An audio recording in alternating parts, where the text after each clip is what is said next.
अरे यार, सुनिए पंडित जी, मुझे आपसे कुछ बात करनी थी। हाँ बोलो, क्या बोलना है? देखिए पंडित जी, इतने वर्षों से आपके साथ रहकर मैंने पूजा पाठ, मंत्रोच्चारण और यज्ञ करना सब सीख लिया है।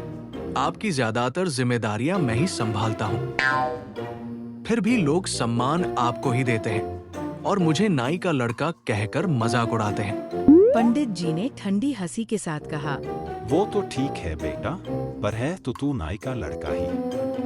अब इसमें हम क्या कर सकते हैं? ये सुनते ही उसके भीतर दबा हुआ दर्द बाहर आने लगा। मैं सोच रहा हूँ पंडित जी, किसी दूर के गांव में चला जाऊं, वही पूजा अर्चना करूंगा, सम्मान भी मिलेगा। क्या कहा? अरे, अमेरिका थोड़ी जा रहा हूं, यही कहीं दूर पूजा करूंगा तो 2 पैसे भी मिलेंगे। आप ब्राह्मण हैं और मैं नाई का लड़का, बस यही फर्क है। तुम कहीं भी जाओगे लोग तुम्हें पहचान लेंगे, सब नाई का लड़का ही बुलाएंगे।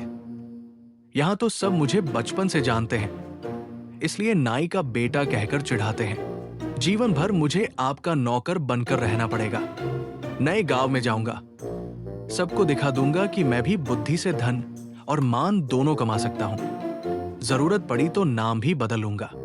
कई दिनों की यात्रा के बाद वह एक गांव पहुंचा। उसने अपना वस्त्र बादल कियार पंडित का भेष धारण कर लिया। थक कर एक घर के बाहर बोला, घर में कोई है क्या? थोड़ा पानी मिल जाएगा? फिर हाथ जोड़कर बोला, नमस्कार, मेरा नाम परम शर्मा है। मैं पंडित हूँ, पूजा पाठ करता हूँ, बहुत दूर से आया हूँ। अगर थोड़ी देर आराम करने की जगह मिल जाए तो बड़ा आशीर्वाद होगा। घर का मालिक भावुक हो गया। पंडित जी, मैं तो ब्राह्मण नहीं हूँ, परंतु मेरे घर ब्राह्मण के चरण पड़ जाए, इससे बड़ा सौभाग्य क्या होगा। कृपा करके अंदर आइए। कुछ ही दिनों में गांव में अफवाह फैल गई कि नए पंडित बड़े सिद्ध हैं। फिर उस गांव के बच्चों को पंडित दीक्षा दीन लगे। बोलो बच्चों का। तभी गृहस्वामी घबराया हुआ आया। पंडित जी, रात को नींद में मेरा पैर माँ लक्ष्मी के मंदिर की ओर चला गया और कलश मेरे पैसे से गिर गया। पत्नी कहती है कुछ अशुभ हुआ है। परम शर्मा ने गंभीर स्वर में कहा, इसे कहते हैं लक्ष्मी को पाव दिखाना। अब महालक्ष्मी यज्ञ करना होगा, चावल, दाल, फल और कुछ दक्षिणा के साथ। मैं माँ लक्ष्मी से क्षमा मांग लूंगा। ठीक है पंडित जी, मैं शाम में ये सब सामान खरीद कर आपके घर भेजवाता हूँ। फिर मन ही मन वो हंसा। ये लोग कितने भोले हैं, कुछ भी मान लेते हैं। अब मजा आएगा। एक दिन सुबह एक बूढ़ी औरत और उसका पति आए। पंडित जी, आपसे एक बात करनी है। हाँ, बोलिए। हमारी एक ही बेटी है, वह थोड़ी काली है, इसलिए उसकी शादी नहीं हो पा रही। उम्र निकलती जा रही है। अगर आप हमारी बेटी से विवाह कर ले तो हमारा उद्धार हो जाएगा। परम शर्मा मन ही मन बोला। वाह, ये लोग खुद मुझसे अपनी बेटी की शादी करवाना चाहते हैं। फिर नाटक करते हुए बोला, मेरे पास तो घर भी नहीं है, मैं खुद किराए के मकान में रहता हूँ। अरे पंडित जी, ये हमारी एकमात्र बेटी है, हमारी सारी जायदाद आपकी ही होगी। मेरा तो काली लड़की से शादी करने का कोई इरादा नहीं था, लेकिन ये लोग इतना जोर दे रहे हैं तो मान ही लेता हूँ। फिर दोनों की शादी हो गई। ओए ब्राह्मण की बेटी, इधर सुनो, जल्दी से मेरे लिए पानी लाओ। ठीक है जी, अभी लाती हूँ।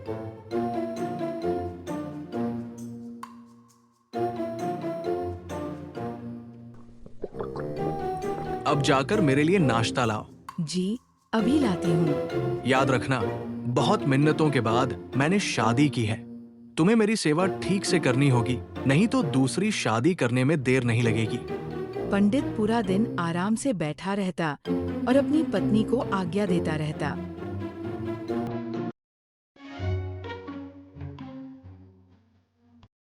अरे भाई, यहाँ इतनी लंबी लाइन क्यों लगी है?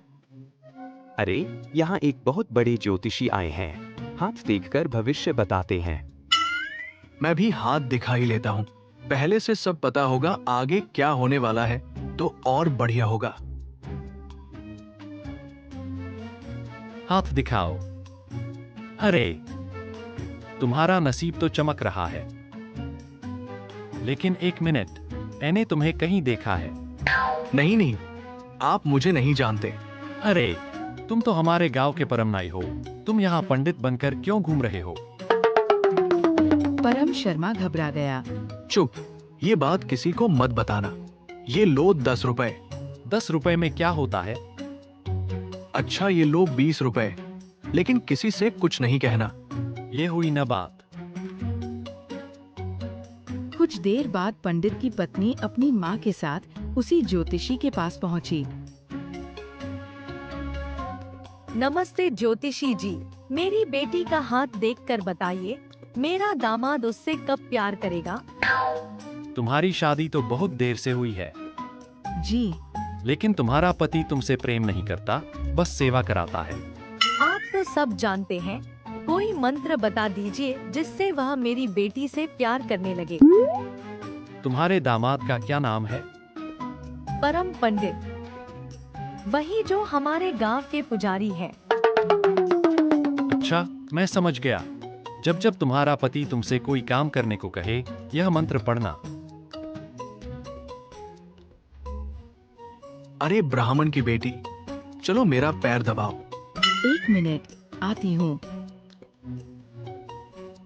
वह मंत्र पढ़ने लगी। नाई का बेटा ब्राह्मण बनकर ब्राह्मण के घर बैठा, और वह है सबसे बड़ा झूठा। अरे ये तुम क्या बोल रही हो? और ये मंत्र किसने बताया? वही जो गांव में ज्योतिषी आए हैं, उन्होंने। लेकिन ये बात किसी को मत बताना। चलो अब मेरा पैर दबाओ। मैं ये बात सबको बता दूंगी। नाई का बेटा ब्राह्मण बनकर ब्राह्मण के घर बैठा, और वह है सबसे बड़ा झूठा।